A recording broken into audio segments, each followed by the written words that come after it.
I spent a week car-free, and this is how it went.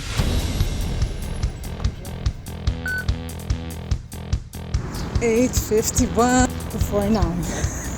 That's all that matters. That's all that matters. 7 years ago, I got my driving license. Back then, it was like a token of freedom. I didn't need to depend on friends and family for lifts. I could go anywhere I wanted to go at any time. I hate to admit it, but today I'm pretty dependent on my car.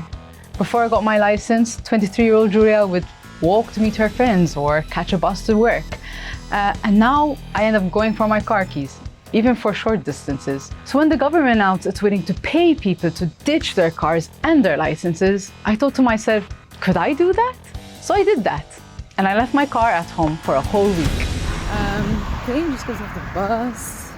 It's 8:45. It's kind of a tad late. So one of the first things that struck me was how easy it is to catch a bus. A lot has changed since I was a student when I was frequently catching buses. Back then, I used to wait hesitantly at a bus stop, wondering when and even if my bus would arrive. Today, the situation is completely different. Now, like many other things, there's an app and you can easily check your route. It gives you different route plans. You can check the bus live when it will be coming, and it's super efficient. Sure, there were a few hiccups here and there. Sometimes the app wouldn't load or the map wouldn't load on time. But overall, I was impressed at how easy it was. Now, I won't lie to you, catching a bus does take longer. My usual drive to work takes me an average of 10 minutes.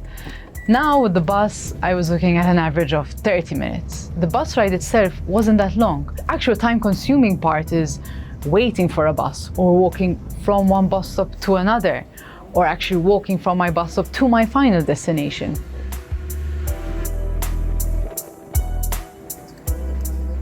My overall experience on public transport was pretty good. The buses I caught were quite clean, they were on time, and if they were not, they were just a few minutes late. And sure, there were a few buses which I caught which they were pretty packed, but overall, I always found a seat to sit on.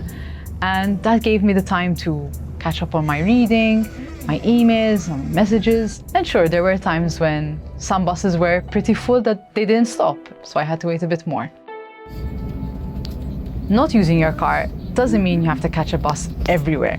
During my week without my car, I carpooled with my boyfriend, and I caught a taxi 3 times. The times when I did catch a taxi, it was because either I was running a bit late for a press conference and I didn't plan enough time for my commute with the bus, or there was one time I had to go to Mjar at 8 in the morning and it didn't even cross my mind to look at the bus route. I start work at 6.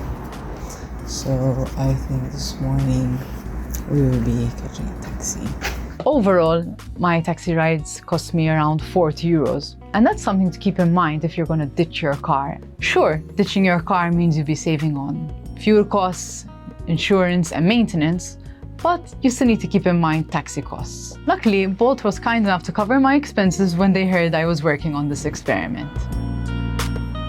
Another plus to not using your car is that you end up walking more. When I was going somewhere close, for example, I automatically found myself walking to my destination. But I must say, there's a lot more room for improvement when it comes to our pavement infrastructure.